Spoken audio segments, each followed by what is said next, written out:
Welcome to another video. This time we want to take a closer look at our beloved tanking jobs again. But this won't focus on balancing aspects only, but more on the awareness that you need to assemble to love some of these tanking jobs or tanking in general. And since my Who's the Best Tank in Shadowbringers and the tanking misconception videos both received such a phenomenal attention and you seem to be interested in such things, let me cover the state of tanking in 5.2 and evoke a new form of self-confidence to enjoy this great aspect of the game. The usual disclaimer: while the tank balancing is top notch at the moment, even when you have issues and flaws inside of its detail, each and every content can and will be cleared by any tank or any job in general. So never let yourself be limited by opinions of a single person, unless it's your mom or dad. They might have good advice for you, sometimes. So remember, I'm providing personal opinions and discussing my personal experiences. That means don't expect any form of academic analysis, going through all metric values and the stuff we mainly want to avoid when trying to have fun in our leisure, especially when playing video games. Still, I made comprehensive guides for all these tanks, geared them up to level 480 and invested quite some time to get their combat theory into my head and compare them. First of all, let me spend some words on my love for these two jobs, Paladin and Dark Knight. While Paladin is a very straightforward tank with tons of utility and a very sustaining rotation that can easily be adapted to any mechanic or encounter situation, the Dark Knight feels like a whole fighting game with that insane CPM, clicks per minute, inside its opener. You're necessarily running into the situation like, optimized Ultima? Damn, I need to weave Reprisal or Dark Missionary. But nope, says your opener. There's no space in it for weaving defensive stuff. Either you choose to delay an Abyssal or Salted Earth, or work off the incoming threats with keen usage of the Blackest Night. That mentioned, I definitely have to agree to many of your comments on my tier list video saying that TBN is so strong that you actually don't realize being hit by a tank buster, which of course depends mostly on the HP pool we have. But at the recent state of 150,000 HP, this is nearly a 40k shield. This actually becomes so strong that I hesitate to use it except for busters. I know I'm lazy and uncreative to find relief for my healers sometimes. But when hunting for some sexy logs, nearly every second TBN is running off, without being consumed. Look at this raid buster, it is not powerful enough to kill it. Damn, I should have chosen the healers here. All this means I really love the opportunity TBN is able to grant the Dark Knight in being ultimately flexible when it comes to selective protection, and this seems to become stronger with each new set of gear that we have access to. So on the defensive part, the Dark Knight really takes a significant impact on our current meta, like you guys already mentioned a lot with your comments. And before heading over to the Paladin again, what the hell happens inside of that Dark Knight opener? I'm always hyped when taking the second or third place of the DPS ranking in that opener, peaking with 20 to 24,000 DPS through our Living Shadow, the Dark Knight's Fell Cleaving version in the form of Delirium, and all these magnificent OGCDs, with Edge of Shadow being insanely powerful. Many esteem this as a hectical click-through of all the buttons with mindless sense, but I really like to have so much to click. It feels like doing these good old 10-hit combos on early Tekken games, or the crazy StarCraft 2 APM when switching between your own base, your expansion and your siege drop, or by those active time events, but with actually using some of your brain capacity to hit buttons in a certain order. Those two aspects, the TBN defensive power and Living Shadow Delirium burst, would undisputedly make the Dark Knight the best and most fun to play tank at the moment. But there's just one personal issue I have with the Dark Knight, that is called Paladin. Yes! Yes! Otherwise, the Dark Knight is my go-to tank when I just want to smash some buttons and hit those insane burst numbers, or by just looking like a freaking supervillain that looks so cool you would still fall in love with even when he murdered your whole family. I really like to play both of them, but all the time I'm starting into new content, not only by having a shield, but through all the internal design of the Shining Knight. I personally sense some sort of intuitive protection for myself and my party, and that's insane. Remember, we're the tanking dudes still, and have to be beaten down like trash. And there's one ultimate tool I will always love and favor over the skills of the other tanks: Hallowed Ground. Man, how healers love it when I take this Magitech Comet level 2 completely, for these insane 10 seconds without any damage. No damage, no problem. I don't know how the long cooldown on Hallowed is in disadvantage at some workaround mechanics on those Eden Savage fights, but for the casual and general Savage progression, it is truly a blessing.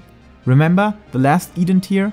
Still loving to have paladins with me as healer, completely absorbing those heavy tank busters of Titan or Leviathan, and I don't even need to consider to weave a finger of healing. Furthermore, when learning the Astrologian and how its collective unconsciousness works, I love Passage of Arms. It seems a waste of potential, but you can easily smash it into the recast timer of your rotation, and it will still mitigate raid busters, stacking damage or other dangerous attacks your party would receive unprotected without it. I think it's just another form of awareness that you need to receive for loving the Paladin. It may not be designed as the static tank running in a perfect optimized environment with 7 people at your side knowing each mechanic, each step and each skill they need to do to maximize uptime and mitigate incoming damage.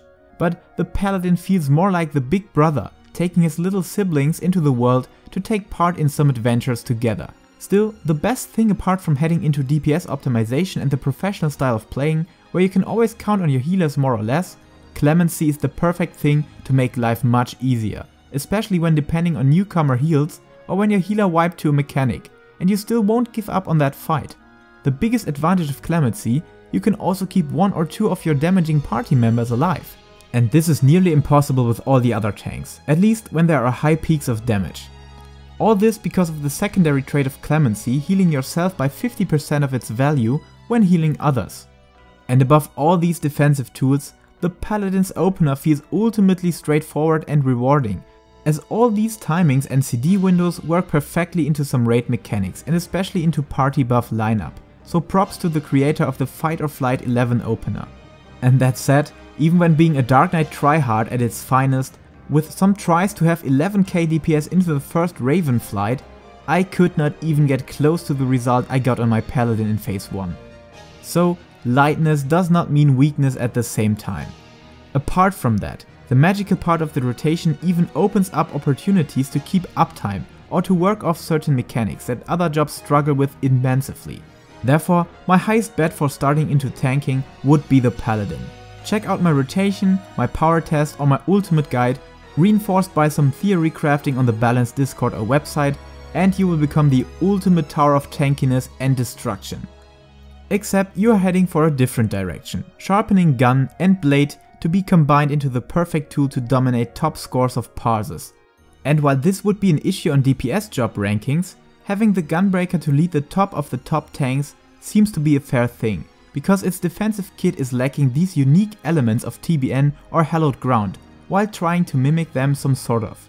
Aurora being not only the endgame word for German natives but also the region version of Clemency, with a clear lack of power healing potential.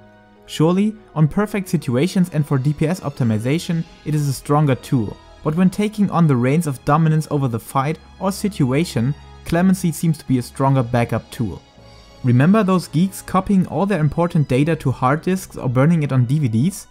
Most of the time it's an unnecessary process, but when your hard drive gets smashed by anything or just loses its will to live, you are incredibly happy to have saved it.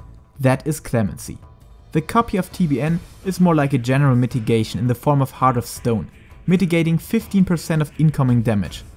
Counting this onto a 120k tank buster, which is a very big one, it only comes up with 18k mitigation, where TBN is independent to the value of the received damage and provides more than the double amount of protection on big busters and way more on small damage waves.